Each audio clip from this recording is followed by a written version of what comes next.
Live from the Hey Did You Ever See That Movie studios in downtown Boston, it's showtime. Welcome to Hey, Did You Ever See That Movie? I'm your host, Des, and as always, I'm joined by my lovely little co-host, Lynn. You know I don't wear any underwear, don't you, Nick? I do. And joining us again, the podcaster with 1,000 potions and underwear, Mickey. What are you going to do? Charge me with smoking? And last but not least, the podcaster packing heat in a pair of boxers, Tony 2.0. Now, will you tell IA I'm just your average, healthy, totally fucked up cop, please, so I can get the fuck out of here? No truer words were ever spoken. This week, we will be discussing the 1992 erotic thriller Basic Instinct, written by Joe Ezrahurst, directed by Paul Verhoeven, starring Michael Douglas and Sharon Stone. As always, this podcast will contain spoilers, so if you haven't seen the movie, go watch it, then come back and listen to the podcast. Lynn, run the trailer. So we got 31 stab wounds. What was it? Ice pick. I'd like to speak to Miss Catherine Trammell, please. Is she a suspect? She's a writer. She published a novel. It's about a retired rock and roll star who gets murdered by his girlfriend. You know how she does the boyfriend? With an ice pick. She intended the book to be her alibi. You didn't feel anything for him. You just had sex with him for your book. In the beginning, he gave me a lot of pleasure. You like playing games? Games are fun. What's your new book about? A detective. He falls for the wrong woman. What happens? She kills him. How's it feel to kill someone? You tell me.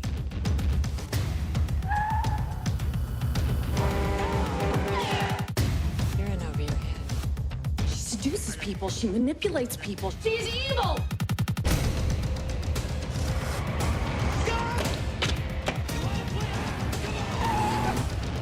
Freeze!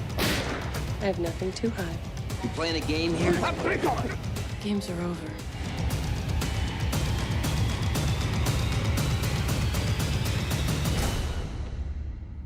All right, if you would like to take a moment to like, subscribe, and share, we would appreciate it. And if you'd like to help support the show, head over to our merch store at vvr.printify, printify.me, where you can pick up a Hey Did You Ever See That Movie t-shirt or a Hey Did You Ever See That Movie coffee mug. And if you would like to see the merchandise before buying it, head over to our YouTube channel. Go into the shorts where you can see me modeling said merch. On our next show, we will be reviewing Friday the 13th, Part 4, as we continue our retrospect on the Friday the 13th franchise. So there you go. This movie, with a budget of $49 million and a box office gross of $353 million, this movie was considered a huge success by the studio. Now, this one did not spawn a part 2, am I correct? Actually, they did a sequel, Des, Oh, 2006. Wow. Talk about taking your fucking time. But it was a shit show because apparently Esterhaus and Verhoeven, the director and the writer, were not involved. Sharon Stone basically told them no because you guys are disorganized. And it did come out as a film, but it was not terribly well received, as you can imagine. It was kind of poorly come up with. So, as often happens. Any of the original actors Cast? in the I sequel? don't believe so. You know, I didn't take the time to watch it, only because I didn't want to lose an hour and a half that I can never have back. But from what I read, it was basically a hot mess. Do you know if it picked up where this one left off? No, because unfortunately they did not give me any plot. They basically, I guess the studio that took it picked up a whole new writer and a whole new director, and you know, you can only imagine where they tried to go, but it's the kind of thing where with all new people, you're just at a disadvantage off the giddy up. You know, don't do it. Just don't do it. No, you're wasting my fucking time as the viewer when you totally fuck it up. So honestly, why this bother? movie didn't need a sequel. It just didn't. And did it injustice by doing so. All right, let's do some opening thoughts on this one. It didn't really need Michael Douglas tonguing Sharon Stone. Okay. Either, Mick, but- be nice. Be nice. We're going to get into it. Yeah, there'll be plenty of time for that. We'll get into it. Okay, let's do some opening thoughts on this one. I will get us started. So I had seen this when it came out back in the early 90s. But honestly, it had been so long since I had seen it. And I think I only saw it once. So this for me was basically a fresh watch. What I'm going to do, I've done this before, like when we did Seven. I am going to put on my detective hat and my raincoat. And I am going to take you, the listeners, along with me as I go on my investigation as I watch this movie. And we will solve this case together. So, Lynn, had you ever seen the movie before preparing for the podcast? Yeah, much like you, I had seen it back in the day, and I probably saw it once and never again. And I remember, thinking it was interesting enough and a fun ride, but, I think almost everybody, when they think Basic Instinct, they just think of the scene with her in the interrogation room, and they don't really think of much else. Yeah, good scene. Mickey, did you ever seen the movie? Yes, actually, I had seen it several times because I used to run a movie theater right around the time this came out. So I would always see bits and pieces of it. And I remember, but I haven't seen it in probably 25 years or so. So I feel like I remember it being a lot cooler. Do you know what I mean? Like now that I watch it now, I'm like, but we'll get into it. But Tony, same question. Yep. I had, similar to both you and Lynn, I had watched it, in the 90s. I don't think I saw it in the theater. I think I waited for it to come out. But I remember enjoying the film more. You know how sometimes when you look back at something, it's always cooler when you have fresh eyes. And then when you see it again, you're like, okay, that's not quite what I thought it was. But you made a great Seven parallel. Unfortunately, this is not David Fincher kind of detective work. This is pretty fucking basic shit, and they've flattened out all the high spots here. There's no real detective work to be doing. No, but Tony, it's really weird that you say that because I watched it once, and I had my notes, and I felt like there was more that I had missed. So I watched it again, and wow, did this onion open? And I think that I'm going to come up with some stuff that you guys are going to be like, holy fucking shit, how the fuck did I miss that? Because it was a completely different movie the second time I watched it. Really? Okay. Yeah. I think one of the keys to this movie is to fucking pay attention. Because, sometimes, especially nowadays, we watch movies and we have distractions. Our phone, the dogs, the cat, the whatever. If you watch this movie, there's so many great visual clues in the film. And I mean literal clues, because it's a very prima facie movie as far as people's expressions will tell you exactly what the fuck they're thinking and doing. And this movie is excellent at highlighting that. But we'll let you get into it. I mean, like I said, the first time I watched it, I was like, oh, this is like one of those like sexy novels you buy at the supermarket. Like it's just, there's not a lot here. You mean like then when romance novel with Fabio on the front? Yes. And when it ended, I was like, okay. I'm like, I missed something. Went back and watched it and was just like, holy shit. I'm so glad I watched this again because I didn't have it right. I just didn't have it right. And I had to go back, put on the Columbo jacket, put on get my little notepad out. And I had to go get your on pipe and your Sherlock Holmes. Get my pipe, glass, my Sherlock Holmes. And wow, what I discovered, really good stuff. So, all right, let me give you guys a synopsis. A violent police detective investigates a brutal murder that might involve a manipulative, seductive novelist. There you go. Did you have to do it in that voice? Yep, every time. That's like the movie phone voice. Yes, it is. Yeah. I think it's more like the James Hetfield. God, it is. It's the James Hetfield voice. Yeah. Welcome to Movie Phone. Oh my God. Welcome to Movie Phone. Okay, let's do it. A couple is in bed having sex when the blonde woman decides to tie the man up and stab him to death with an ice pick. The man is former rock star Johnny Boz, and the woman remains a mystery for now. Homicide Detective Nick Curran is sent to investigate, and it is apparent he will be on a tight leash since Boz was heavily connected to political leaders in San Francisco. Nick goes to speak to their only current suspect, Catherine Trammell, a crime novelist who was the last person to be seen with Boz on the night he died. Nick and his partner, Gus, visit her Pacific Heights mansion, but they only find Catherine's lesbian lover, Roxy, who sends them to Catherine's Stinson Beach house. So the first kill was incredibly violent, way more than I thought it was going to be. And then I was like, oh, this is Paul Verhoeven. He is Total Recall. He is Starship Troopers. Like, I should have expected it to be that violent, but I didn't remember it at all. Like, isn't there, like, you can actually see the ice pick go through his head at one point? Like, I was like, disgusting. But it was right in the eyeball, right in the eye socket. Yeah. So I should have expected it. But good practical effects. I love the use of San Francisco as a backdrop as we sit out into the city in search of Catherine. Roxy is obviously meant to be a suspect right from the go. She's blonde. There could be a motive. But I'm living for the misdirection in this movie because that's what it's all set up on. Oh, red herring city. So like you said, you know, you really, the graphic violence is one of the things that stood out to me that I didn't remember from, you know, watching it back originally. And, you know, you get it right out of the gate. And I thought the kill looked great. So we open with the first of several overly aggressive, finger sucking, hair whipping, rodeo riding, sweaty, aggressively comical sex scenes that ends with the unbelievably graphic murder. Like you said, with this ice pick that actually like goes through his cheek and it was fucking dynamite. You know, they're not going to spare us the hog. We're getting everything here. It's a can great you actually opening. use the phrase aggressively comical? It was aggressively comical. We were laughing watching it. Okay. All right. Yeah. Just checking only because, you know, I wanted to just, that sounds like jumbo shrimp to me. Because if it's aggressive, it's not comical and vice versa. If it's not comical, it's not aggressive. You know, it was so aggressive, I couldn't help but laugh at it. We were literally laughing at these scenes, like the fingers in the mouth and like, it was right. So and even weird. the idea that her hair is so awkwardly obstructing her face.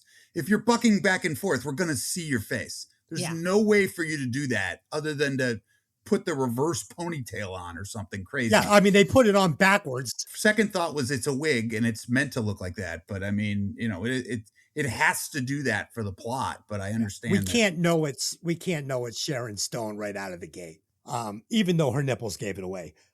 So next we meet our protagonist, Nick.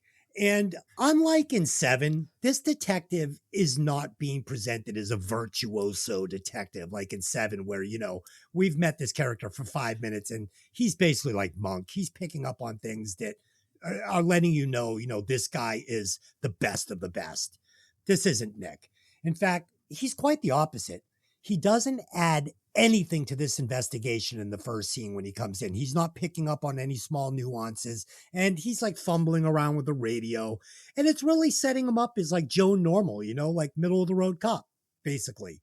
I agree. I feel like they introduced Nick as kind of like Joe Schmo. He didn't come on the scene as like this like super cop. Right. He just was like, oh, I fucked up. And in fact, he seems like he's in trouble because the guy is saying to him, "Keep your 3 o'clock." Like right. He's being pushed around, and of course he goes over and he messes with the stereo, and all of a sudden the loud music's playing. He's like, "Oh, sorry." It's like he's kind of like you said, he's a kind of a bit of a schmo. Yeah. Well, Nick is obviously flawed. The key too is that if you know anything about detective work, you don't become the homicide cops because you suck. Okay, let's True. Start there. You're the best of whatever they have. Now, granted, too, you don't need straight A's and to graduate summa cum laude to be the police. The difference is that you get to that point only because you're an excellent investigator of one way or another. There's lots of ways to skin a cat. But my first reaction is when you go there, they make it look like it's Grand Central fucking Station at the Boz residence because there are police in every room. Nothing personal. If you're murdered, don't expect that at your house because guess what? They don't have 5,800 people to come and fucking scan your room. I love the fact they did use some actual police technology, right? Because you get the two main detectives in Gus and Nick. And then you get a slurry of other people. The lieutenant is there. The captain is there from the mayor's office. And I love that. That's totally original with the whole political influence bullshit. Yes. Where all of a sudden now your job has now been shoved into the meat grinder because this dweeb motherfucker is going to tell you how to run your investigation because the mayor wants to know what's going on.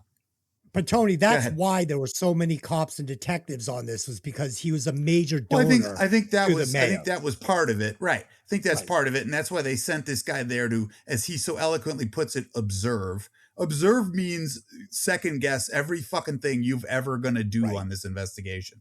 Not only that, but I will say too, Verhoeven does a great job. This film is littered with the best character actors. Oh, so of good. The 90s and 2000s, right? The Yes. guy that plays that captain, and I can't think of his name, but he's in a shitload of other movies. Anything from some Steven Seagal films. He's done a bunch of stuff.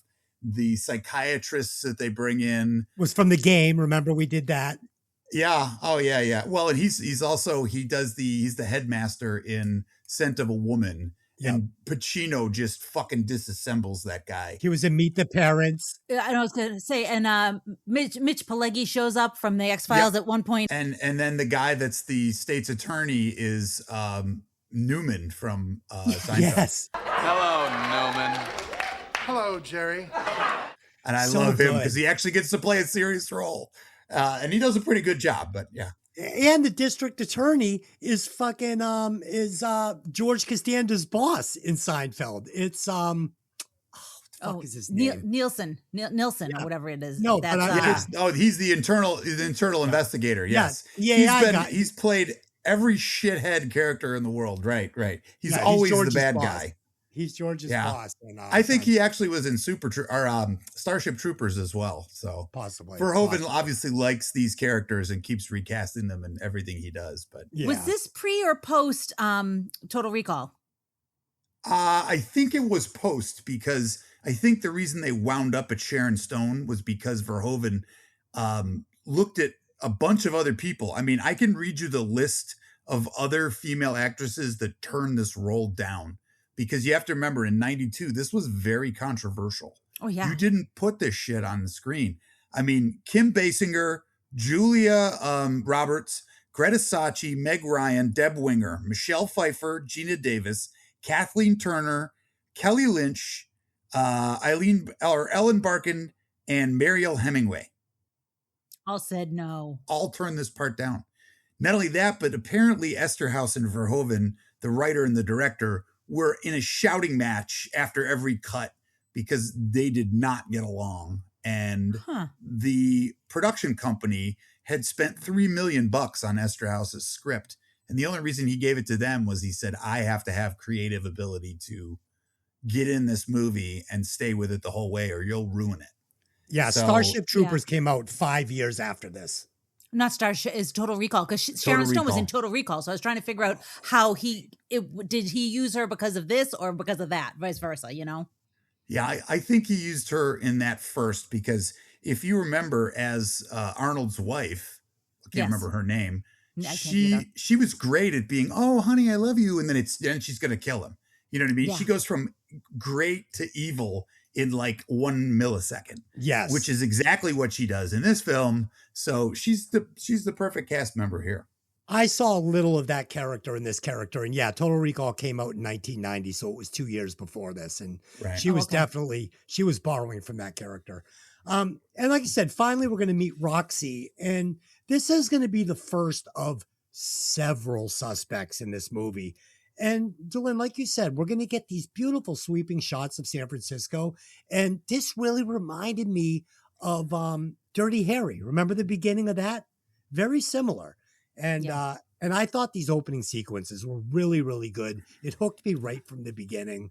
And unlike you guys, from what it sounds like, I was liking this movie more than I thought it was going to. I thought it was very charming. Like Tony said, I thought all the character actors were very charming.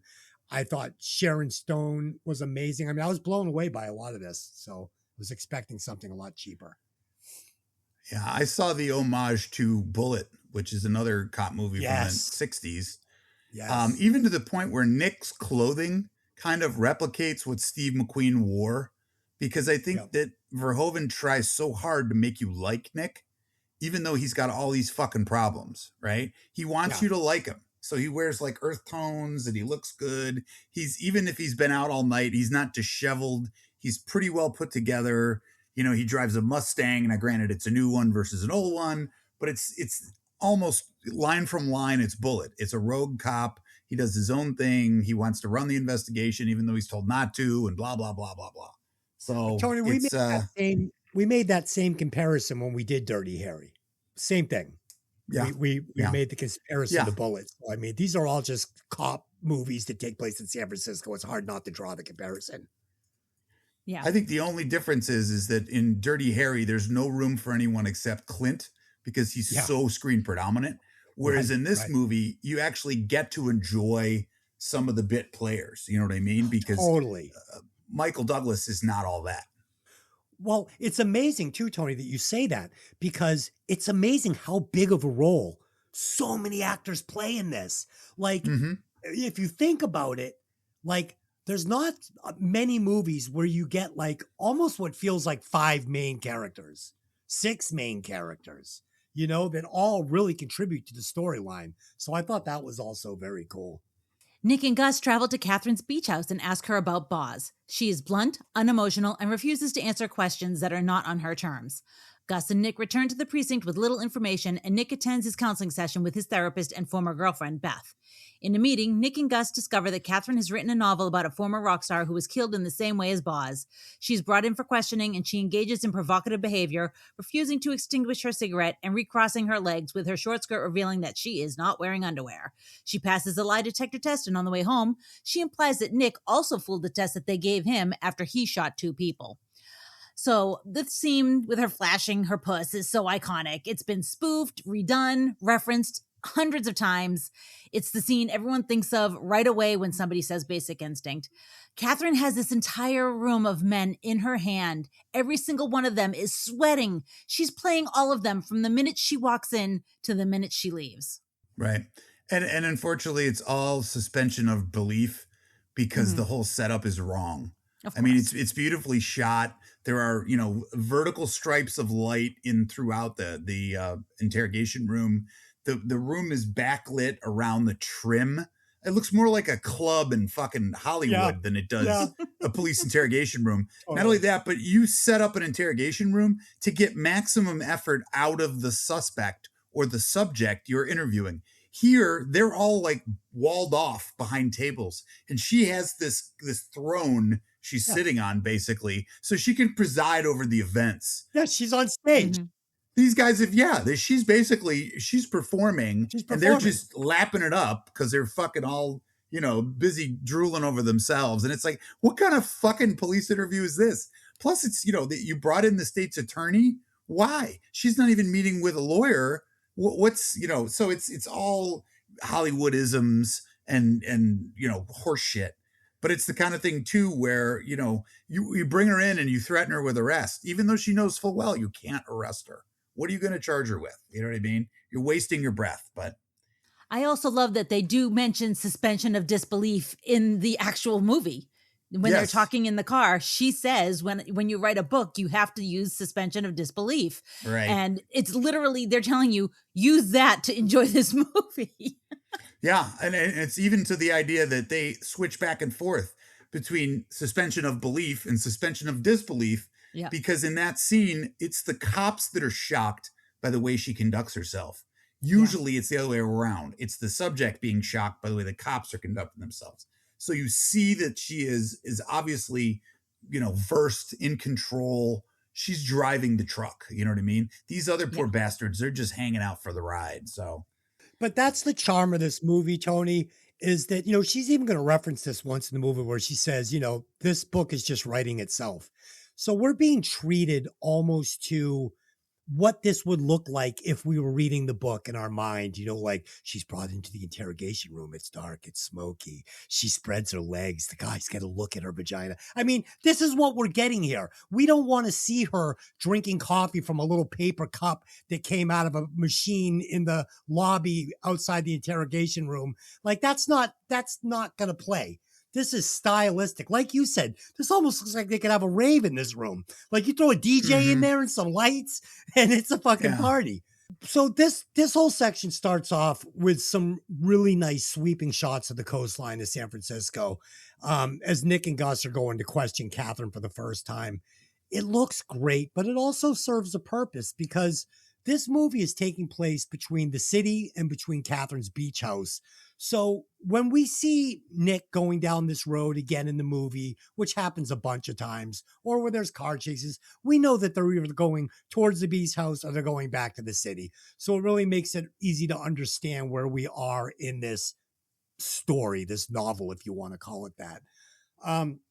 And like Delin said, right from the very, very beginning where we meet Sharon Stone for the first time, sitting out, on her back porch, she is in total control of these boys. And she is the ringleader of this entire flick right from the beginning. Everything revolves around the character of Catherine, which I thought was really cool. Back at the station, we get this important information dump. Nick is talking to the precinct shrink Beth. And we're going to learn he's been struggling with alcoholism and substance abuse and that he's now been on the wagon for a few months. We're also going to learn that he and Beth, the psychiatrist, have had a relationship and that Nick is presumably there because he's had an incident at work. So there's a lot of these. And sometimes this doesn't work when we're getting all of the information we need in these giant information dumps. But there's a lot that you need to understand in this movie and a lot of characters that you need to understand a lot about. So I'm fine with it. And it really worked for me. I had no problem absorbing any of this information. Can I tell you that she claimed after the movie came out that she was absolutely horrified at that scene, and she was not told it was going to be used in that. She claims she didn't understand the angle and that she didn't realize that her bush was going to be all over for the world to see, like on the big screen, which I find a little hard to believe. How do you not know she does it? Do you know what I mean? Like, so how do you not know? But she said she was horrified. And she felt like she was from what I read, she felt like she was misled on the way the scene was going to go. And they didn't tell her that they were going to actually show her vagina on the big screen. So that sounds like the publicist talking there, because this is also the movie that makes your fucking career. So what do you want? You want to make a career or you want to come in third? She's claiming that she didn't know or whatever. So, well, the weird thing is too, is that I know that part of what they do in, Hollywood movies is they use merkins, which is a fake bush. Right. So it's very possible they could have just thrown a merkin on her. It would look like an actual vagina and you wouldn't even be able to see her vagina, quote unquote. We're talking about this like we don't see her completely naked and her vagina 9 times in this movie. Right. I mean, she's obviously not shy in this movie. And honestly, I remembered this shot being a lot more graphic. Like in my mind, my memory, I remember her actually like opening her legs and then crossing back over. We get a fleeting glimpse of this bush. I've seen more bush in a Friday the 13th movie. It's not that graphic. It's Sharon Stone. And honestly, too, because of the way the shot is presented, I'm kind of riveted in her glaze. Yes. Time to make the donut. Her gaze. Yeah, no, excuse me. You're right. Thank you. I've had a donut or something. Yeah, and her donut. Anywho, moving right along. Only because I'll put it this way. Sharon Stone, for me, is perfect in this role because she has this captivating, look about her. You know what I mean? She's beautiful in this. Well, she's very striking. I don't know if she's, naturally awesome, but I think it's the kind of thing where she is. She has those crystal blue eyes. Even the way they did her eyebrows, she's just laser focused as an individual.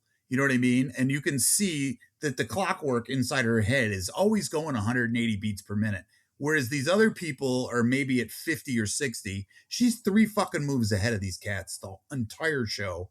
Yeah. And you can see her, even when she's like she's crying in one scene.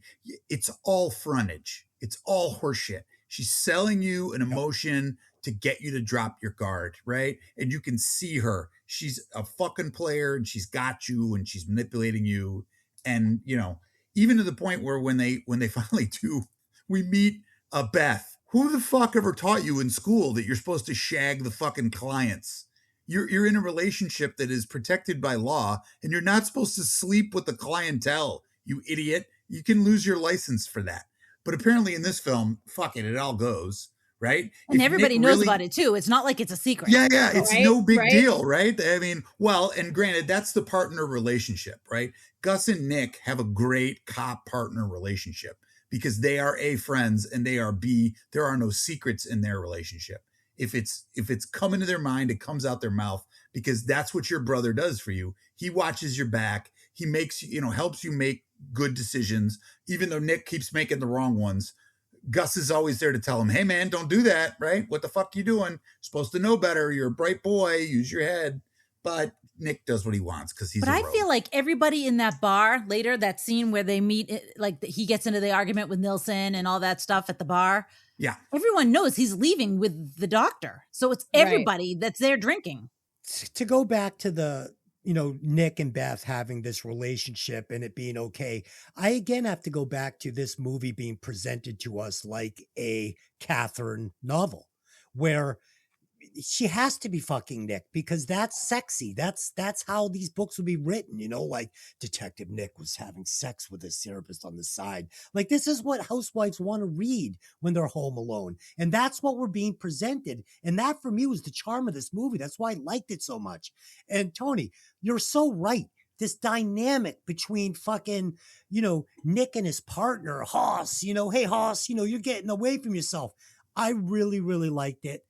Very quickly, I just liked all of the dynamics between all of these characters. It all felt so Wonderland, but it all felt just so much fun for me. I just enjoyed it.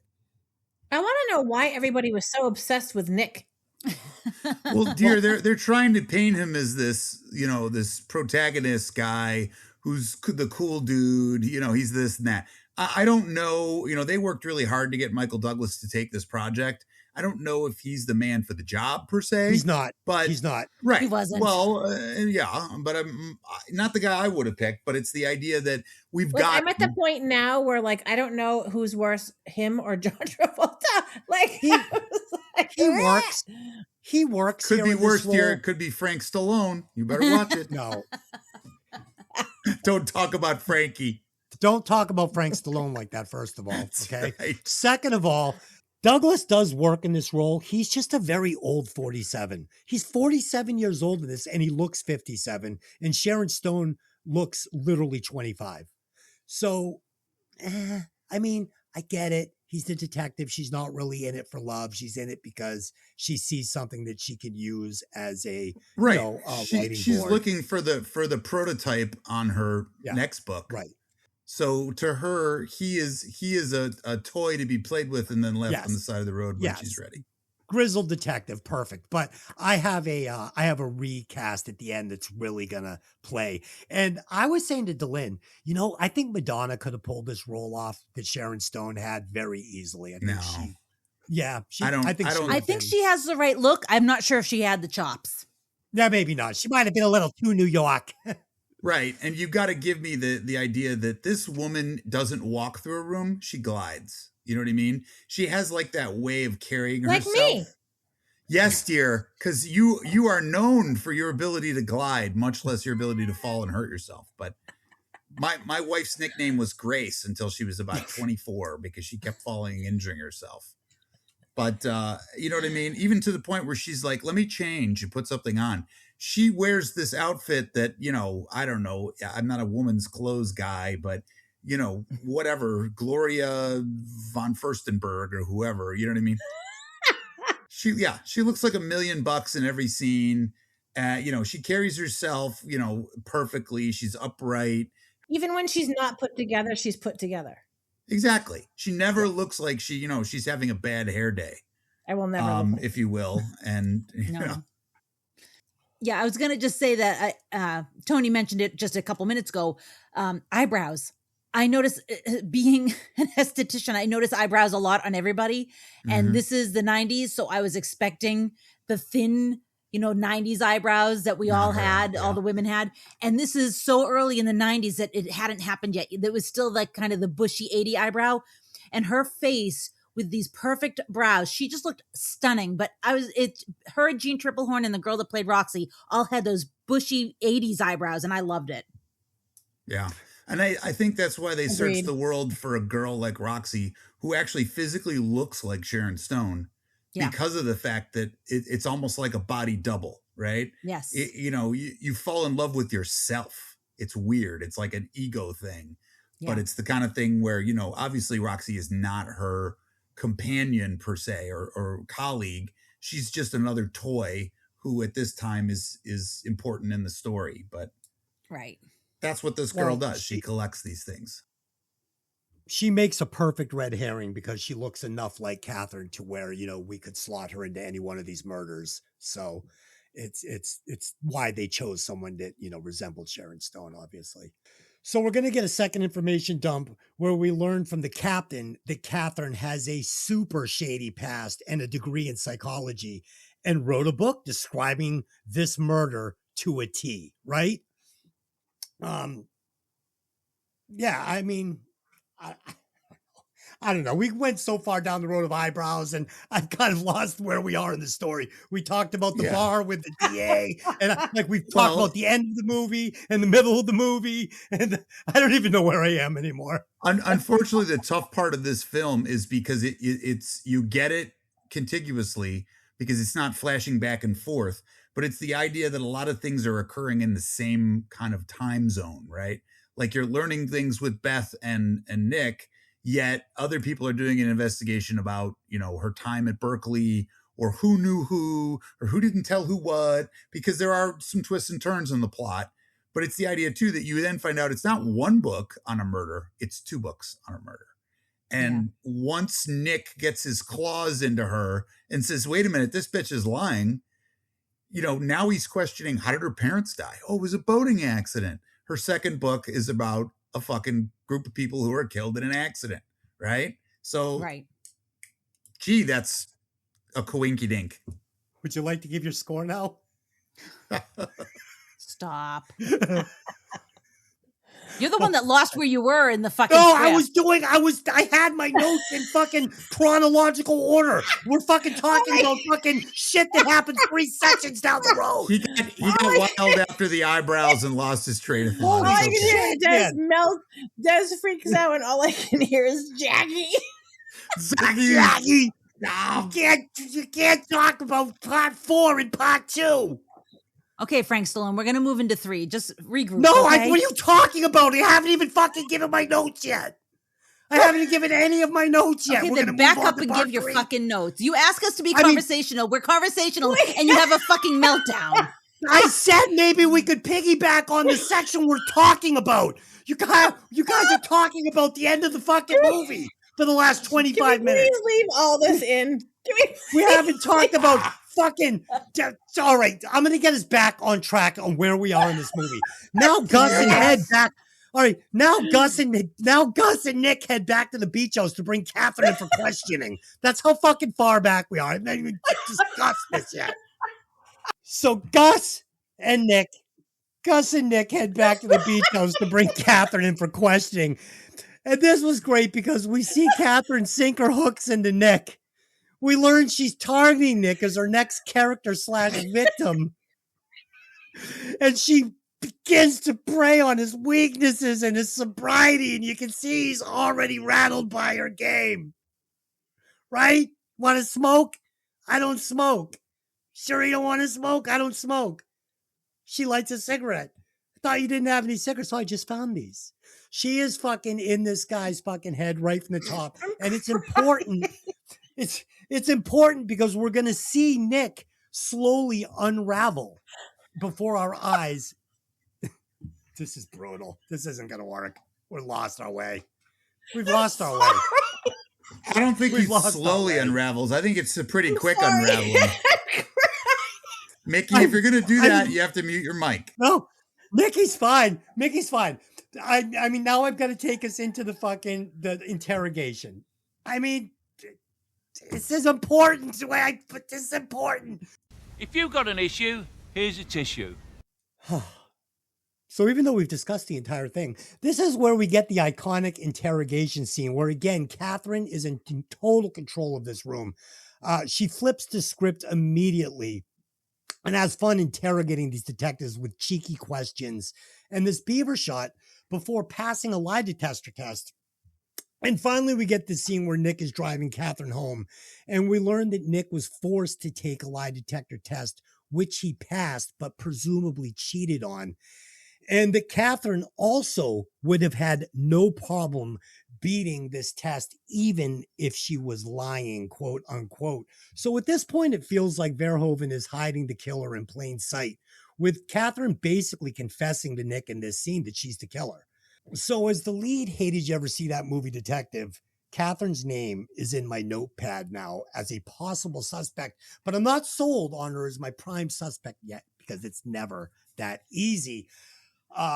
Yeah, that delivery was just garbage because I'm just so shaken by everything. It's just we're so literally not in order right now that it just sounds like I just repeated everything that everybody talked about for half an hour.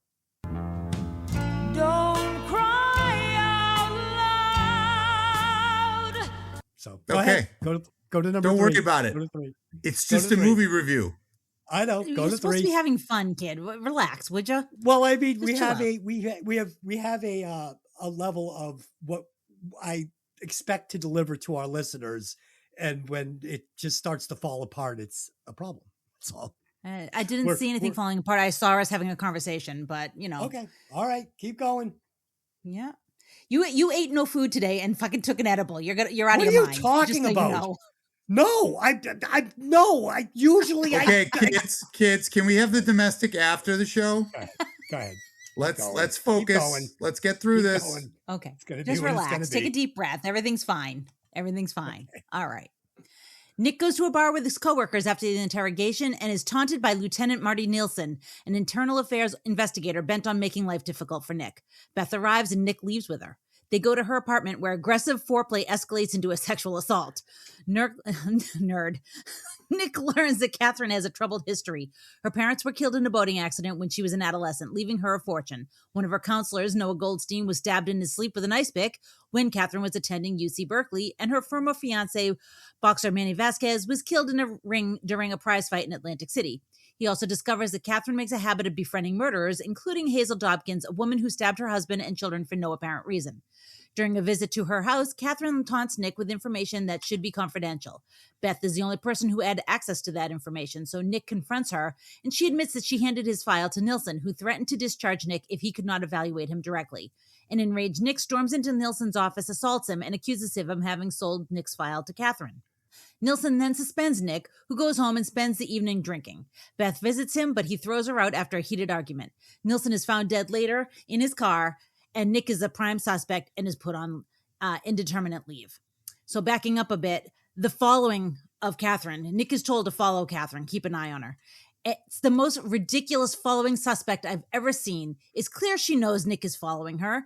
He's putting multiple lives at risk in and out of traffic and everything else. Dangerous driving. It's so stupid. And he loses her. And yet he easily finds her car parked right in the next town, right in front of a church. Like, you can't fucking miss this fucking fancy car. So the crazy driving was pointless. And then on the way back, it happens again. And she's right back at her house. Like, you were going to find her anyways. Fucking, you don't need to drive like this lunatic. We're, like Tony was saying, we're watching the unraveling of a man in real time here. The drinking, the essay, the smoking. And Catherine is writing her next book, and he's playing this part to a T. She's playing him like a fiddle. And she's been playing everybody like a fiddle since day one. Right. Totally. So it's total suspension of belief. Like you said, Dylan, not only is it a horrific, job of following people, but he's on a 2-lane road going head on with traffic, and then he doesn't even accomplish the mission. So it's a complete travesty. Plus, she's driving a Lotus. I think it was a Lotus Esprit. There are like 2,800 of those in the entire United States of America because at the time they were a $200,000 car. just get the tag and figure out where it's going to be. You'll find her. I mean, this isn't difficult. The whole story is a little bit shady at this point, but I think it is somewhat necessary because you see how far Nick goes to try to accomplish the mission. You know what I mean? He is definitely coming apart at the seams because he's doing shit way outside the boundaries of what's intelligent, what's a smart move, because Nick is rogue and he's beyond reach. You know what I mean? So it's a shit show, but oh yeah, a detective's alcohol problem, and I can't be a joke with IA. Like, haha, there's Nick, the fucking gun wielding alcoholic cokehead. How you doing, Nicky? So next we're gonna get this scene at the cop bar. We discussed it a little bit earlier, where Nick is getting excited to start drinking and smoking again. I feel like he is starting to feel like if he doesn't pick up his old vices, a little cocaine, a little whiskey, he's not going to be able to enjoy Catherine's company the way he wants to, right? We also learned that Nick has a problem with internal affairs here, like Tony said, and I didn't feel like this guy was really at home in that bar. Like, I felt like the cops were kind of like, get the fuck out of here. Like, it was like maybe he's got a booth at the back with the IA boys that they can drink in, but they're not really welcome there.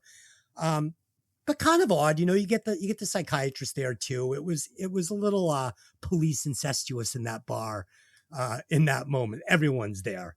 So all of this information we get here is really putting the morality of Nick at question and moving the needle from protagonist in this movie to possibly an antagonist in this movie, or at the very least an anti-hero, right?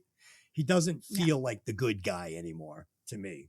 No, honestly, he kind of didn't feel like a good guy all along.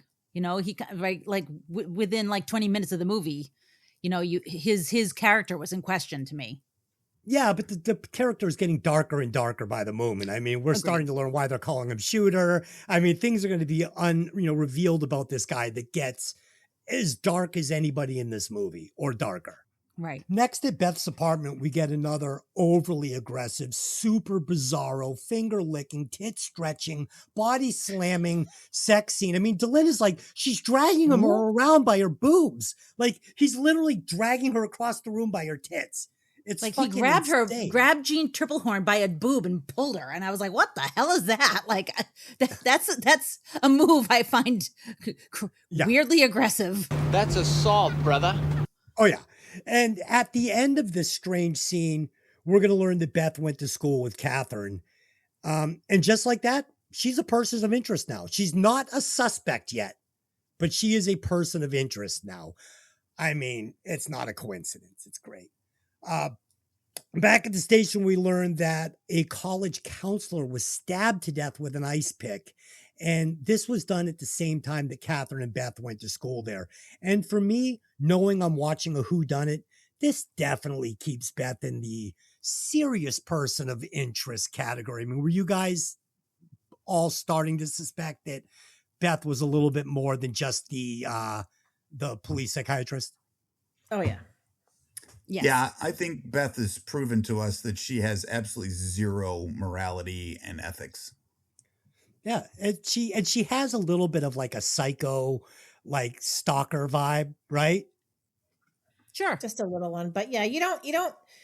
Especially, well, I shouldn't say especially. Regardless, you don't sleep with your patients. But if you're working for a police department or whatever, and you're sleeping with someone that you're supposed to be monitoring to make sure that they're okay to go back to work and carry a gun, you don't start fucking them.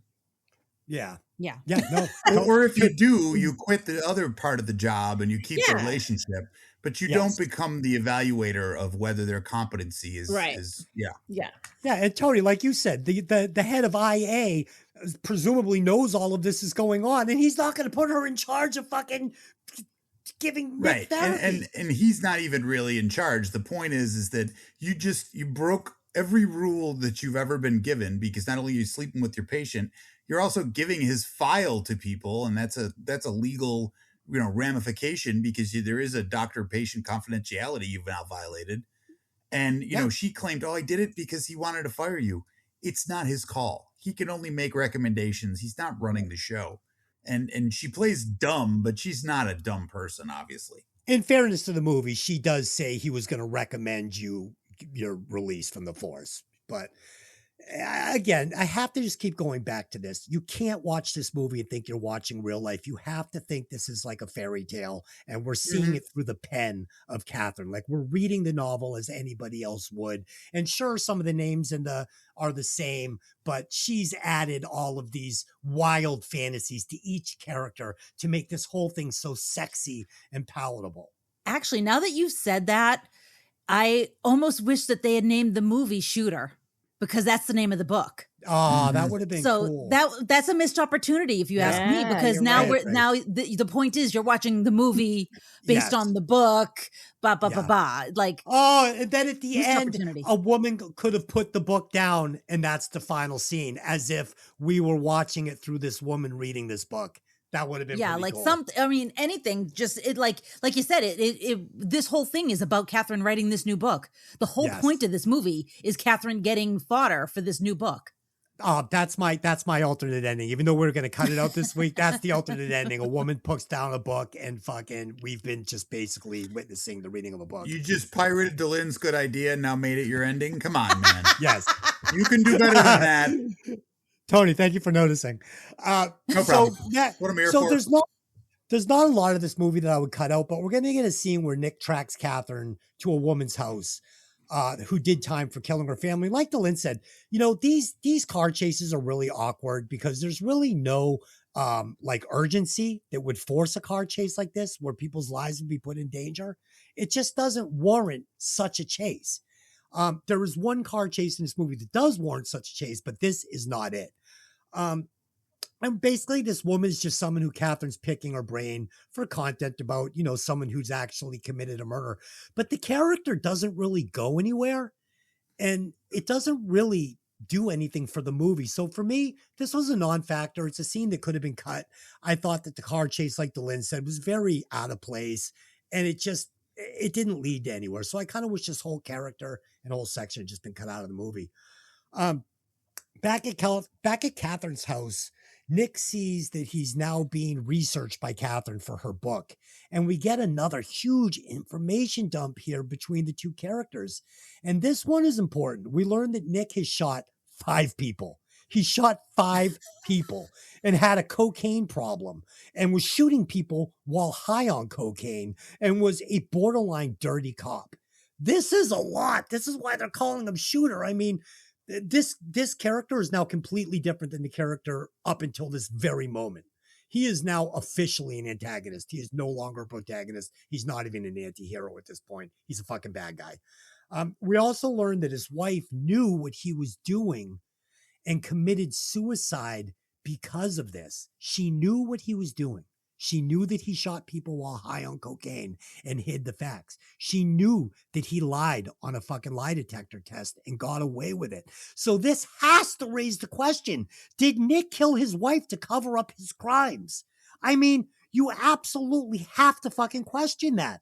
He's a drug addict. He's an alcoholic. He's a dirty cop. He's about to go to prison for shooting innocent tourists while high on drugs. Did any of you guys did that? I don't think he was smart enough. Oh, okay. Ladies and gentlemen, this is the main event of the evening. And now, it's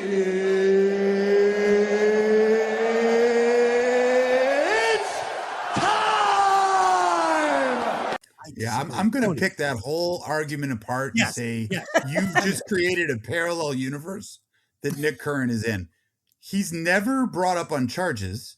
So he can't go to prison, first of all. Well, second no, because he lied and he passed the lie detector test, but he admitted first of all, lied. you can't just manipulate a lie detector test and pass it. But that's what they're selling us here. They're selling us to him and Catherine. Okay, only because they want Nick to look like he's got that skill or ability. Just like supposedly Catherine has that skill or ability. But I'm just talking about this movie where people can Right, but the difference is this. Number one, legally, a lie detector test, which should be called a truth detector test, because of the way in which it's presented, it looks for truth, not deception. right? When they say it indicates deception, it's because they're asking you baseline questions that are all true, and then they throw in a few questions that are lies, and they're looking for changes in the baseline.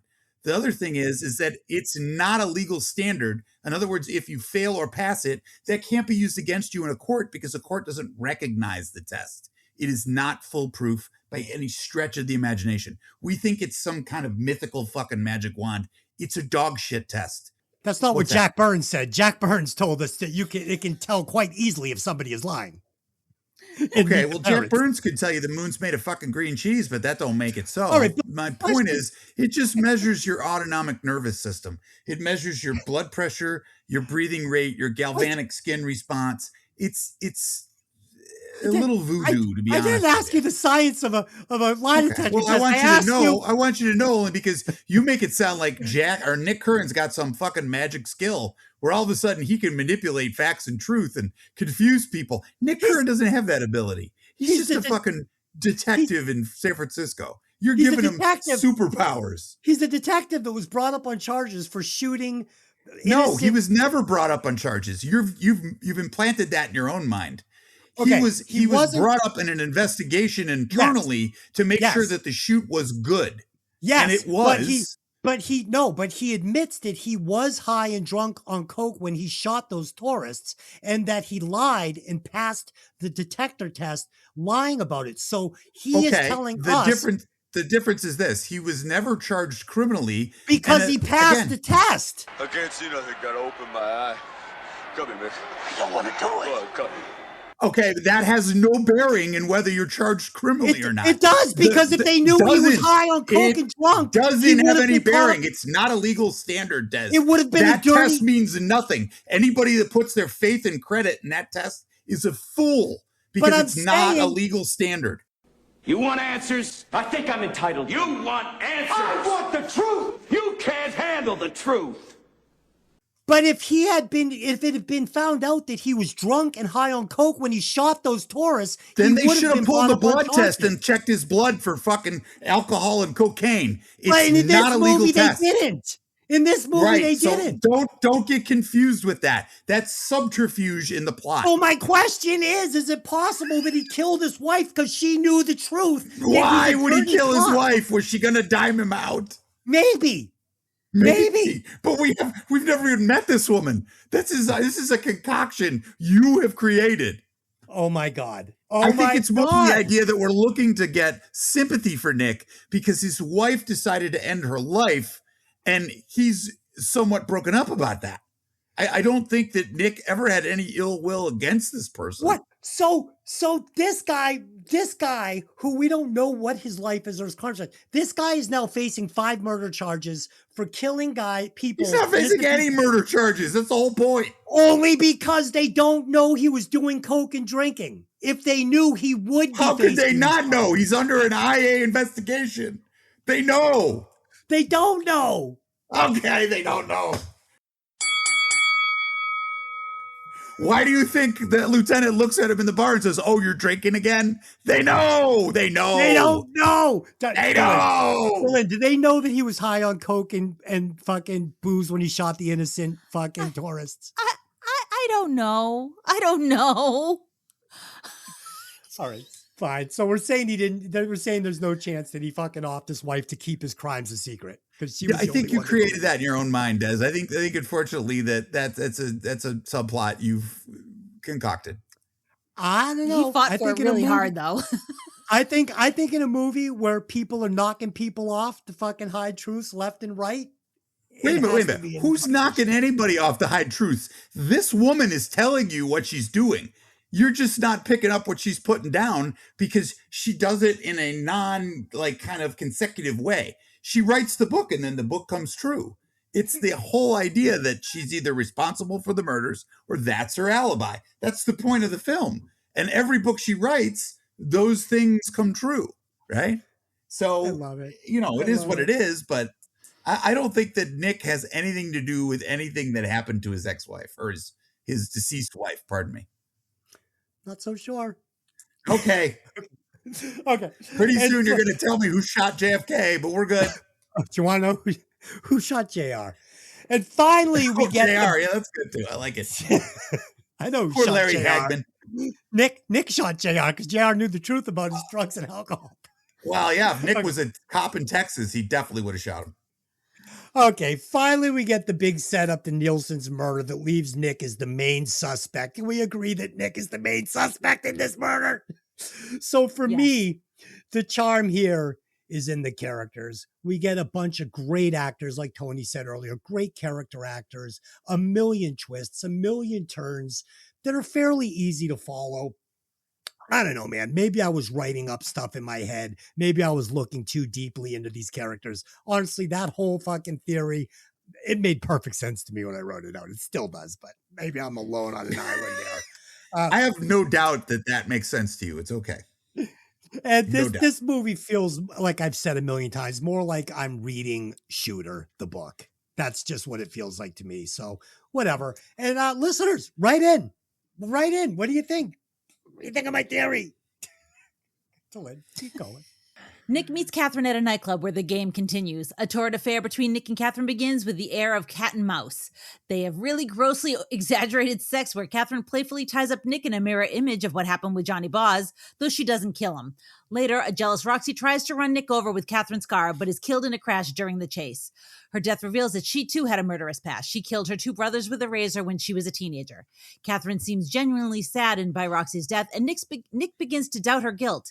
Catherine later reveals that a previous lesbian encounter at college went awry when the girl, Lisa Hoberman, became obsessed with her.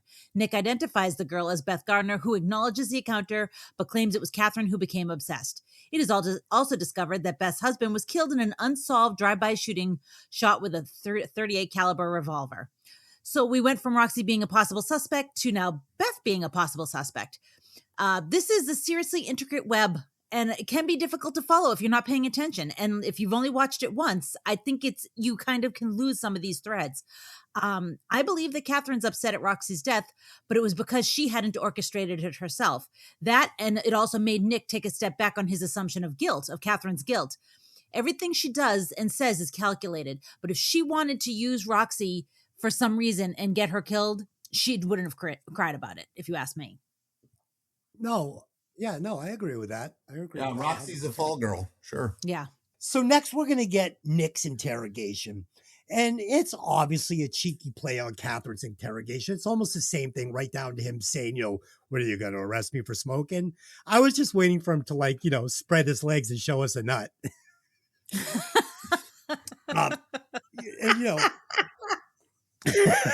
And so basically at this point, this scene, it's so much like the scene with Catherine getting her interrogation. It's just telling me these are two sides to the exact same dirty coin. They're very similar, these two. And I like it. It works for me. We're going to learn from Sam that Catherine's parents' death was suspicious with a large insurance policy. We also get some exposition between Beth and Nick regarding his personal file and the leak to Internal Affairs, ending with a very nefarious look from Beth. She says, I'm a big girl. It's fine. I know what you were saying was, true the other night when you were, and this is now putting her right in the suspect pool. I mean, Verhoeven's giving us these looks, basically just saying she is not what she appears on the surface. Yeah, I mean, it was very obvious because she's smiling at him like, yes, everything's fine. And he walks it back inside and it stops immediately. And she gets into the car and she looks pissed. And it's like nefarious. Absolutely. And then back at Nick's, Catherine shows Nick a novel she wrote that basically outlines the death of her parents. like it's so obvious. She also says that her new novel is writing itself. I mean, Nick's a detective. It doesn't take a detective to see what's going on here. She's writing about true life. She's creating fucking tragedies and then writing about it. What a fun concept. Watching this unfold in real time. It's fucking great. I can tell you that the scenes, you can ask Tony, I was ready to vomit last night watching this movie. Michael, I don't need to see a sex scene with Michael that graphic. Like with this giant gray bush. And no offense, And I get it. Like, I remember when this came out in the scene when they're in the club and she's dancing and rubbing up against him and making it. That was like such a controversial scene back then.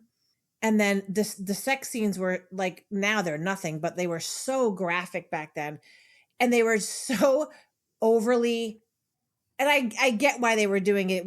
But like you said, aggressively comical or comically aggressive, but like, just the way she's like, bam, she kept going down. She kept like slamming down. It's like, okay. And then the music could be like, up and then down, but it's like and then just watching him and listening to him. I was seriously on the couch, like, what? And Tony's like, okay, honey. And I was like, what? Like, what? No.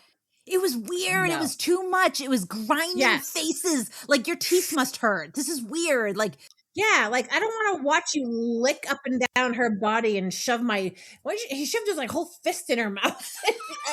Like he was trying to get her to throw up. Like she was trying to, trying to get her to barf something up. Yes. It's like when you've got an animal that's got something in their mouth and you're like, get it out, get it out. Yes. The child is choking on a hot dog.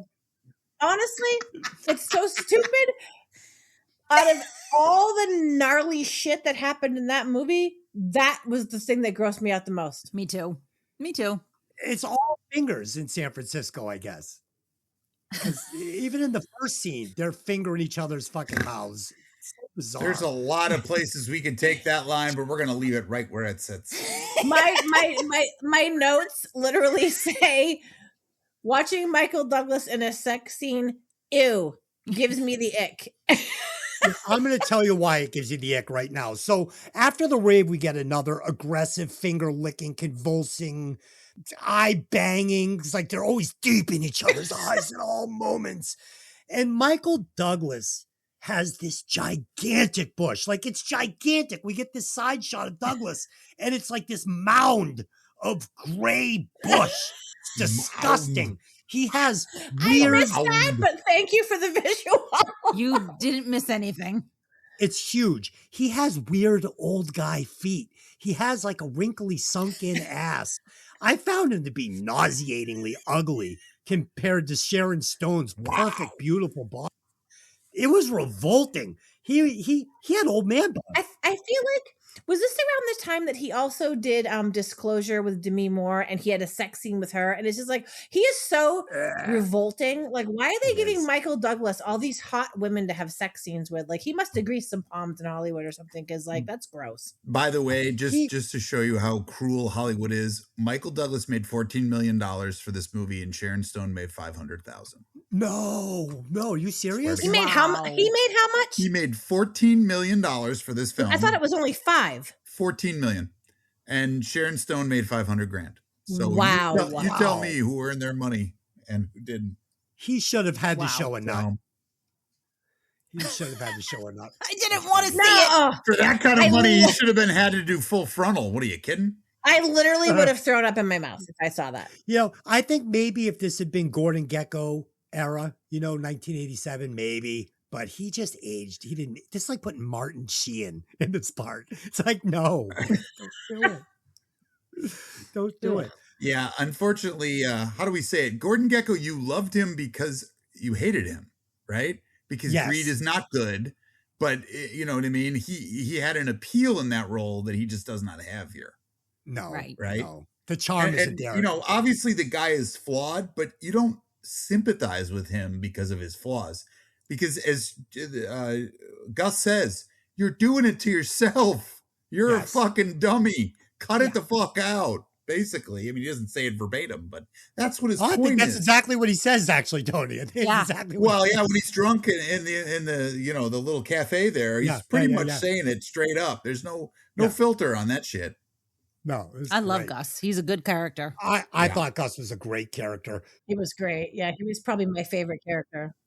At the end of this, like, nasty fuck scene, this is where we're going to get the threat from Roxy. She's going to tell Nick if he doesn't leave Catherine alone, she's going to kill him.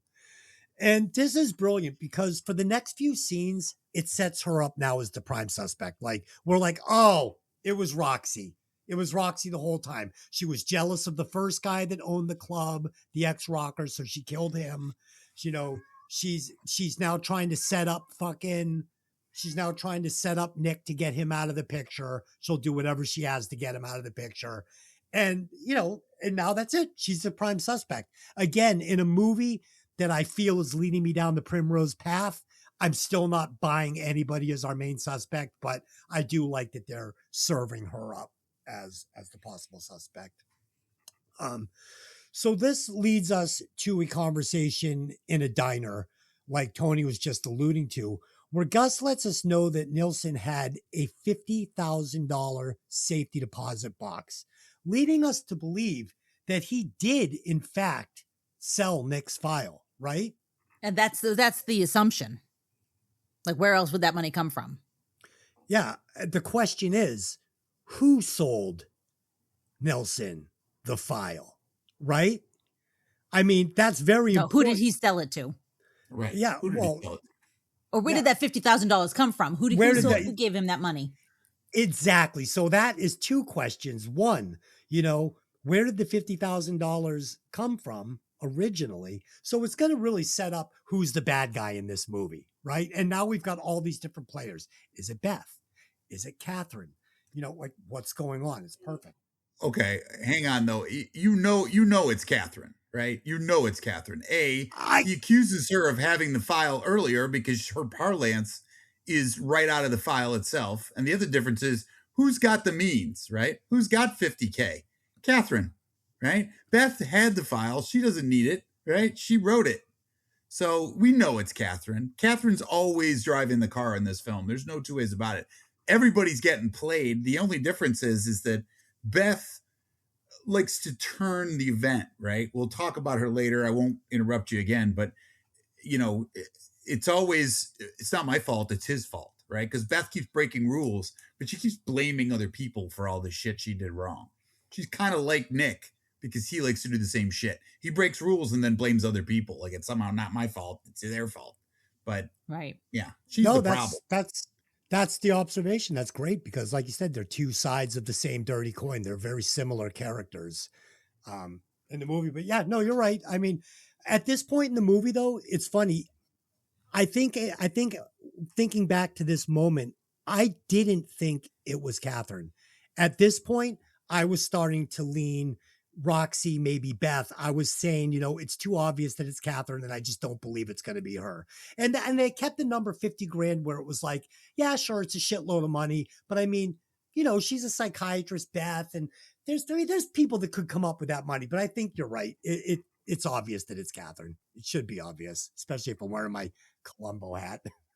Right on. And you know the difference too, it's her wanting to control Nick to the point where she says, not only have I done my homework on you, like the free stuff, the articles in the paper or the news stories or whatever, I've done my homework on you to the point where I know things that maybe only you and a very small circle of people know, right? That's why he flies off the handle when she comes up with the shooter term, because he knows that someone had to give that up. That's not a nickname that he was given, you know, grossly. It's not used in the detectives' offices. It's not used anywhere else. So he loses his shit and goes ballistic because he knows there's a leak amongst people he trusts.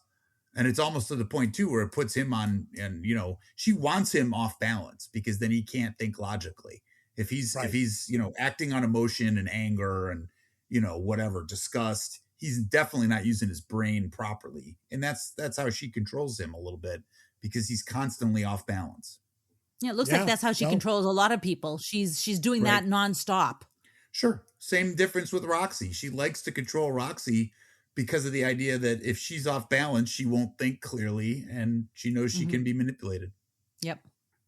Yeah, no, it's all perfect. So next, Roxy is actually going to try to kill Nick with Catherine's Lotus, but she's going to die in a car wreck after Nick like chases her down and she flips off this thing. So what's great about this is, like I was saying before, as a viewer, I need to wonder now if the killer is dead. Is Roxy the killer? And is the killer dead in this movie?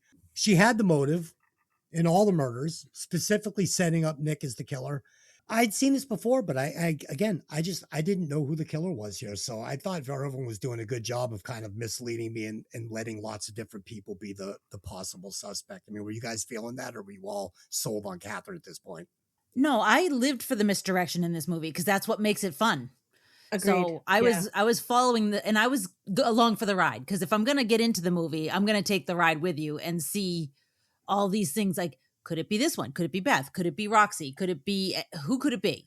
So yeah, no, I'm following those threads. Yeah. Agreed. So after sex, we get yet another information dump where we learn that Catherine had a stalker in college that she slept with once. And as a budding detective, I know this is Beth she's talking about. I mean, did you guys know this was Beth she was talking about? Yes. Yes. Yeah. And again, my head is spinning after going around the mulberry bush where we learned that my suspicions were correct. But I'm still no closer to solving this case. And to make it even stickier, we find out that Nelson had the college police report on Beth.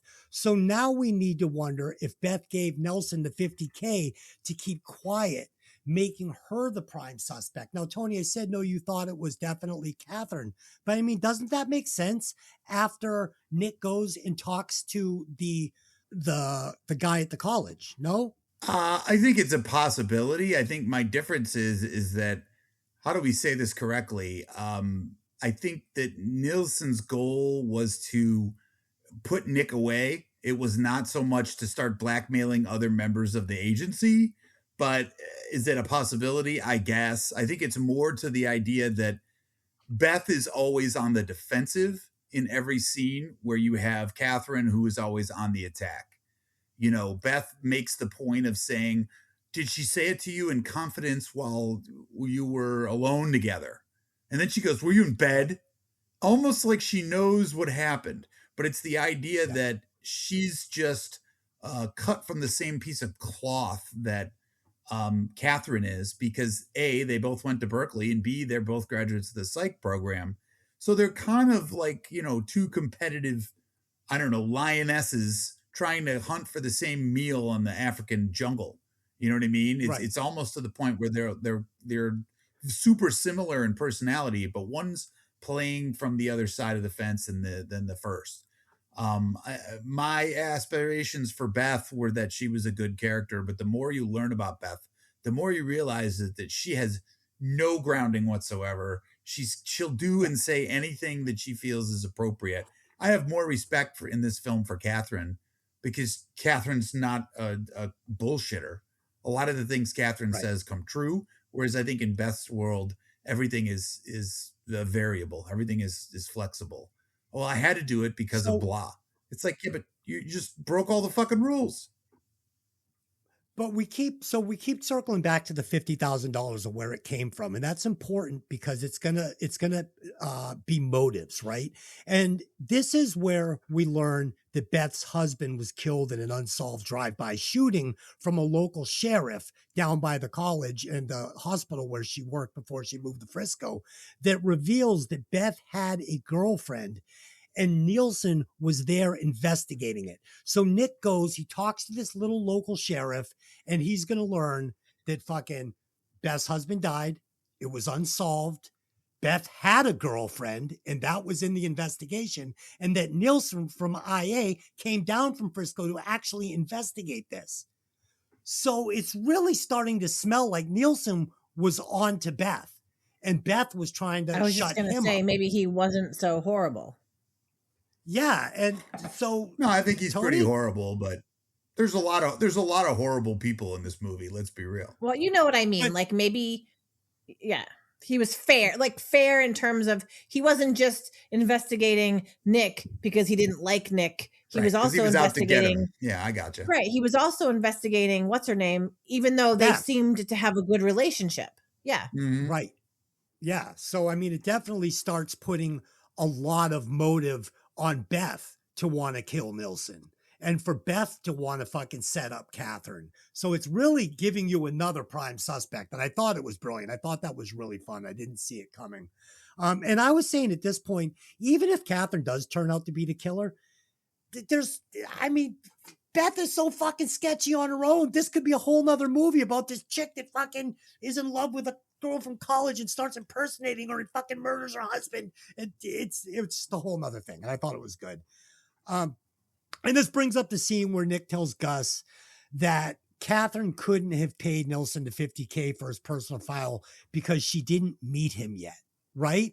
So he's going to tell Gus that, no, Catherine couldn't have given Nilsson the $50K for my file. Why would she even know that she needed it? She hadn't even met me yet. How could I be a possible character in her book if she had never met me? But we know that Beth met Nick. So Beth knew about Nick back 3 months before. Beth is the one that sold the file. I mean, no. Possibly, but here's the deal. Catherine has been tracking Nick because she's been clipping the articles about him that occurred months, if not years before, for his quote-unquote shootings, right? Be it the two tourists or be it the people before that. So she's at least familiar with Nick, even if she's never met him in person, right? Because let's be honest, Catherine's, like I said, she's a 3-step ahead type of chick. So she's got Nick somewhat in her sights. He may not be the apple of her eye because, of course, she doesn't have an affair with him or whatever. But she's interested in Nick and his little world. Okay, now that you've said that, it makes me say she knows that he's a San Francisco homicide detective, and she knows if she kills somebody in the city of San Francisco, he's probably going to be on the case. And guess who's coming to her house?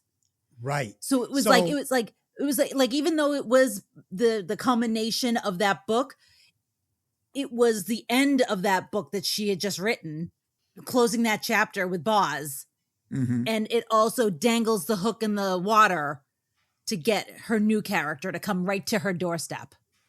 And like Tony said, just because Nick wasn't familiar with her and because he thinks that she's not familiar with him, how could she know me? She's never met me before. What Tony's saying is she's known about him for 3 months. No problem. At least. And you know, and you think about it, there was really no internet back then, right? So why would it be Nick? Because he's the detective. It's in all the papers for shooting all of those. Yeah. So that's the detective that she would fucking shoot her. It's perfect. It's perfect. Yeah. I love it. What an episode. We laughed, we cried, we fought. It was fucking. That's it. Well, that's not fighting. Come on. Mickey got hysterical. It was fucking phenomenal. Great. Poor Mick. She couldn't breathe there for a minute. I thought I was going to have to do CPR on her. This is a winner. All right. At Catherine's house, Nick sees the final pages of Catherine's new detective book. He quickly reads a few lines in which the fictional detective finds his partner laying dead with his legs protruding from the doors of an elevator. Catherine comes in and explains that she's finished her book and then coldly ends their affair. Upset, Nick meets Gus, who has arranged to meet with Catherine's college roommate to find out what really went on between Catherine and Beth. As Nick waits outside, poor Gus gets stabbed by an ice pick.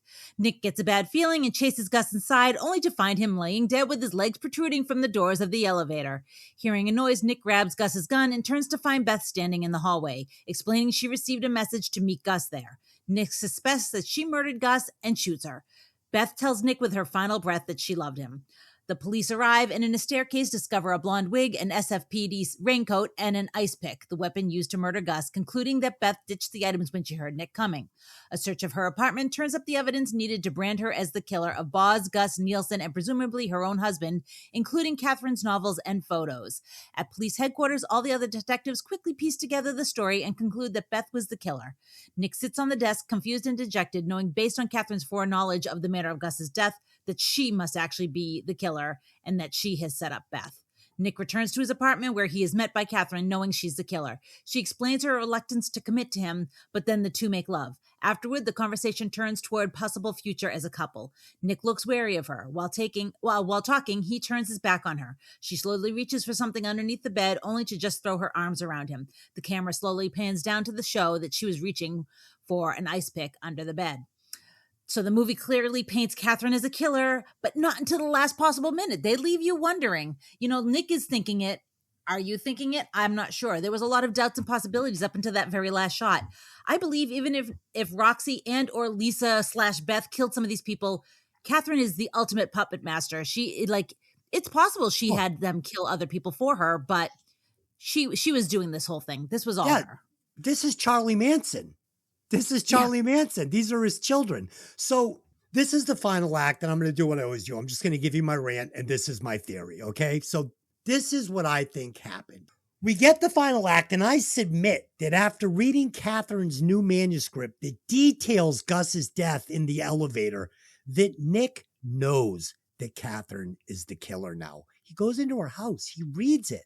Basically says Nick's partner, Gus, goes to a building, goes into an elevator, and is stabbed to death with an ice pick. So he fucking knows. So after he finds Gus's dead body covered in blood, and remember, we saw the killer's hands covered in blood. I mean, this is an O.J. Simpson situation. This killer is drenched in blood.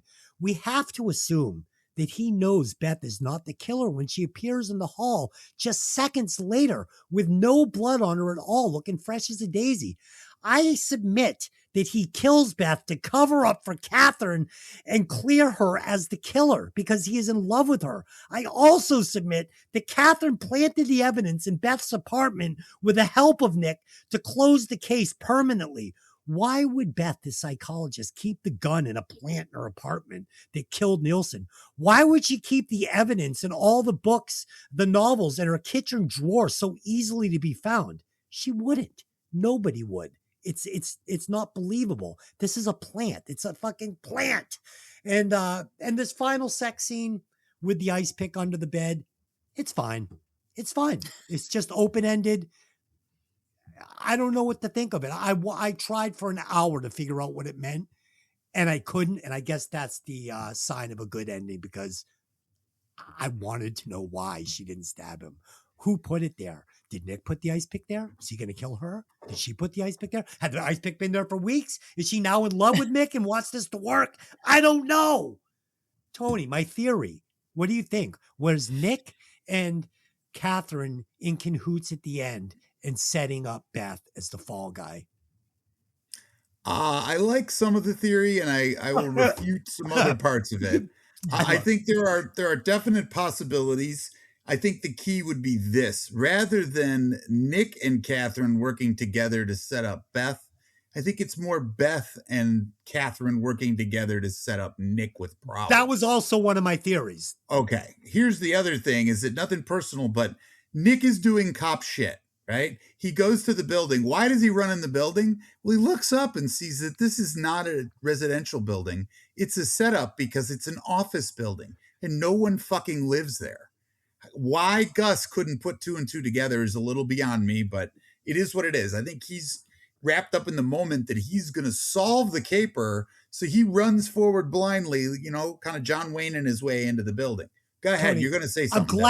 I'm glad you said that because I actually questioned that scene to Delin. I said, is he running in there because he's just remembering back to reading this scene off her printer in her upcoming novel? And you're saying, no, this isn't a residential building. Why would some woman be here to meet him? Yeah, I think it's my belief because you see him glance up and he looks at a set of windows and they're obviously an office building.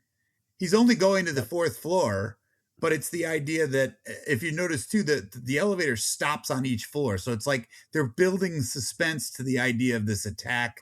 As soon as the door opens, he starts to come out and blammo, he gets his ice pick treatment. My other thing too is that, how do we say this? Beth has obviously got problems. We see it throughout the film. She is not all there. She's running the front, right? But it's the 100%. Kind of thing where, I think that we talk about her. What would they say? She was a stalker and she was just copying me, like my hairstyle and my clothes and my attitude and the way I carry myself. And Catherine is a very strong personality. And I think Beth is always constantly looking. Now that we've unraveled the whole murder of the husband and then the change of the name and whatever. Okay, fine. Let's go with that. But it's to the idea that I really don't think Catherine is ultimately responsible for a huge frame of Beth. I think Beth did enough fucked up shit on her own to put herself in a jam. But it's the kind of thing where you see those psychologists' claims on both sides. The claim is, well, the book is my alibi, or I'm the killer, right? And they keep you on that balance beam, walking back and forth from one side to the other, right up until the end, where we see this, heavy stainless steel ice pick at the side of the bed. Was it there for weeks? I highly fucking doubt it. I think it's more you know what I mean? Nobody keeps that there. Oh, just in case, I'll lay this on the floor next to the bed. I like your theory, You prosecutor. know what I mean? But it's also the idea that maybe Catherine just decided, hey, killing this guy in my bed at my house is inconvenient because they were at Nick's house. They're at Nick's house. Right? Oh, they are? I apologize. Yeah. I thought because of the fire and the mirror the spot. So my bad there. Well, then you know what? Yeah, I'll agree with you on that one, Des. I don't know. Maybe she had a soft moment. Maybe he's getting to her. Maybe she's just not ready to, end the relationship or really end the relationship. Whose house were they at in the final scene when they were having sex in the bed? Nick's apartment. Yeah. I was saying maybe Nick planted that ice pick under there so he could bring an ice pick to an ice pick fight, But wait a minute, why would she reach for it then? Well, she never actually. We don't know she was reaching for it. Yeah, well, she does. She makes that weird kind of move. Oh, she was scratching her ass. Is that what that was? Okay. Because maybe Beth put it there. Maybe Beth did put it there. Beth did have a key to his apartment. Mickey, he took it back, though. He took it back. No, Mickey, you're on to something. He took it back. She could have planted it there, gone to the hospital. Look. Oh, yeah. There it is. Oh, Jesus. All right, Des. You know what, Des? I think, unfortunately, you are a frustrated mystery writer trapped in the body of a painter construction guy, dude. I think it was Beth. I think Beth put that there. Oh, that damn Beth. I never liked her. All right, so that's the finale. Mickey, Tony, anything else on the end of the movie? Any thoughts? I would just like to request that the next, if we do another like thriller or whatever, if there's a gratuitous sex scene, can we at least have like an attractive man? Jerry Butler's taken. Sorry, honey. What were our last two? We had Jack Nicholson and fucking an old Kirk Douglas. It's been some pretty tough. And then don't forget when we did Heat with Al Pacino with the love scene. I remember Des got grossed out about that. So bad. It was so bad. Although I did read that I did read that Sharon Stone said that Robert De Niro was the best kisser in all the things she's ever done, and he supposedly kissed her right out of her shoes in Casino. Really? Oh, wow. Good job, De Niro. I know. I just watched Taxi Driver the other night. It's so fucking good. He's Oh, yeah? so fucking weird in that movie. Tony, you've seen it, yes? Everyone is weird in that movie, but yes, it is a collection of excellent actors. I mean, Harvey Keitel, one of my favorite of all time. Yeah. He is he is the ultimate sleazeball shithead, And Travis, how do you go wrong with Travis? So damn good. Are you talking to me? Talking to me? Yeah, you can't beat it. Yeah. Sick.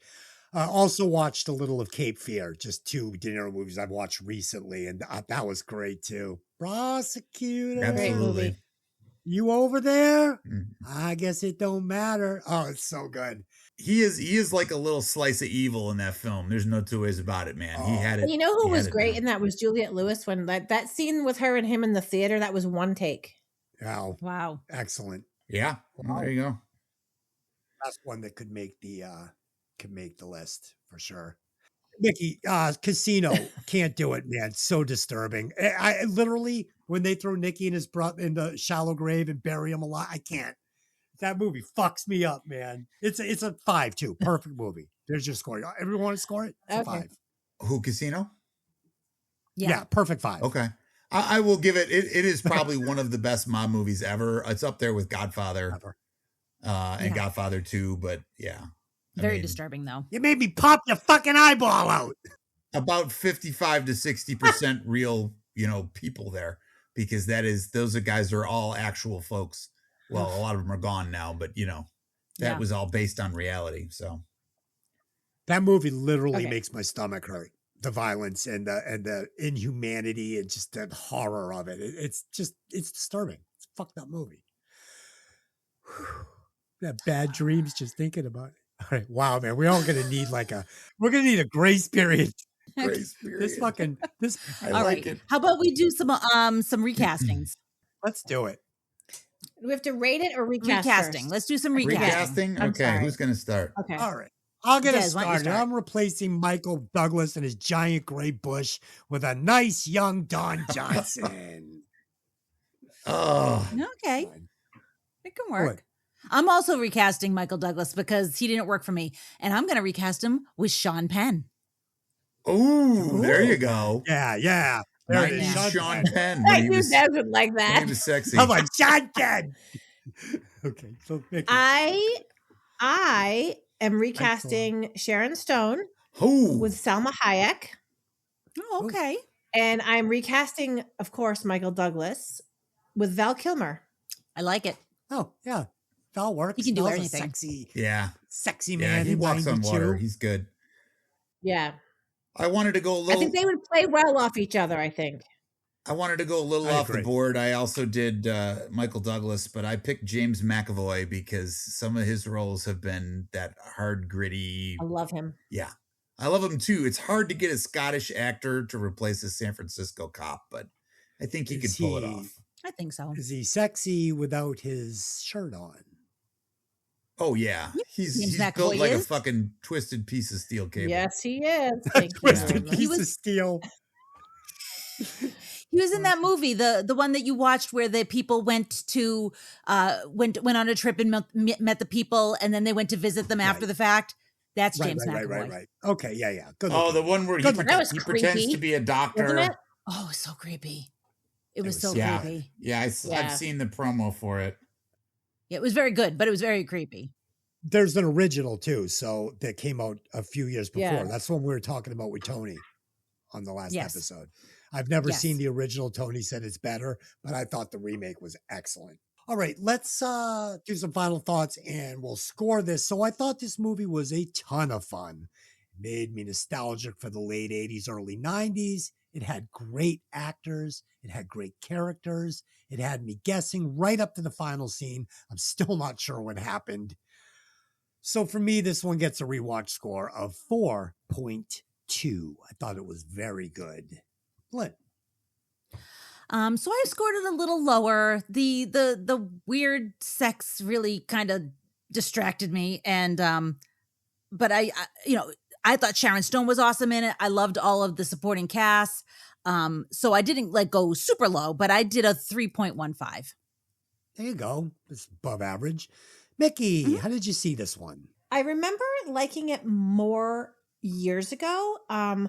And like Dylan, I could have done without all the gnarly Michael Douglas sex scenes. And to be honest with you, I do think there was a little overacting with Sharon Stone, a little bit. Yep.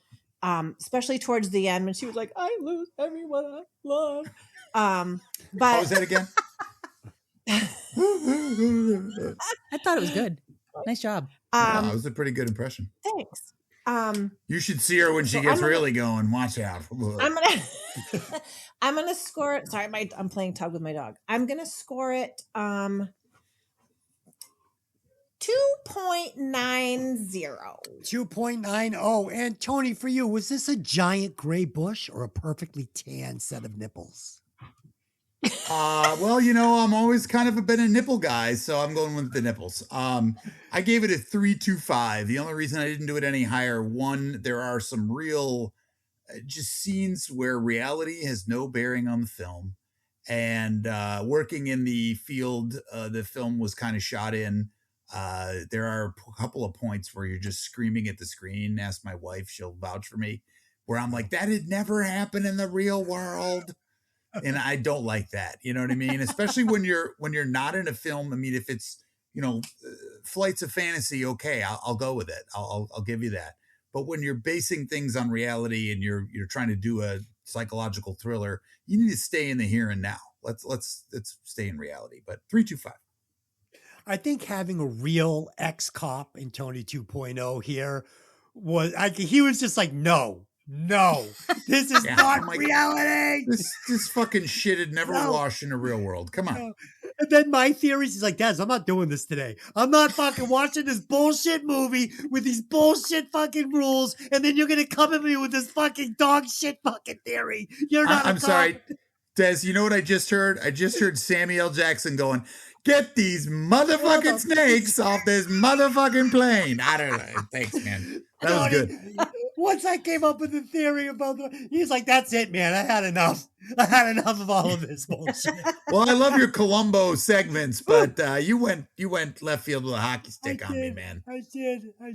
All right. Well, thank you for reeling me back in. Lynn, add up those scores and tell us where this movie lands on the Hey, did you ever see that movie list? Okay, Never Jackie. trust a guitar player. Okay, so Basic Instinct falls at number 81, and it is in a tie with The Mist. They both have 3.375. This is right above Desperately Seeking Susan and right below Halloween 3 Season of the Witch. Right where it belongs. Right where it belongs. The Mist is terrible. Terrible movie. It had a terrible ending. Have you guys seen it? Had a terrible ending. I reviewed it with you. Yeah, I'm thinking that's. Oh, that was you and not Tony? It was me and original recipe Tony. Oh, I don't remember that we did that all together. That's funny. Yeah. What am I thinking? Am I thinking of The Nikki? Fog, which is John Carpenter? Yes. Okay. You're thinking of Fog. Sorry, Mist, Fog, same thing. Very Moving similar right along. premises. Thinking of- Honestly, very similar premises. I mean, is this the one that took place in the supermarket, right? Yes, that's the one. Yeah. Terrible. It's fucking terrible. Okay. On our sister podcast, Violent Vinyl Radio, we will be discussing Spread Eagle's debut album, Spread Eagle. So be looking out for that one. Mickey, Tony, Lynn, it was a lot of fun. Gonna need to take an extra sleeping pill tonight to get to bed. Until next time, I just have one question for you. Hey, did you ever see that movie? We'll see you next time. Like, subscribe, and share. Woo!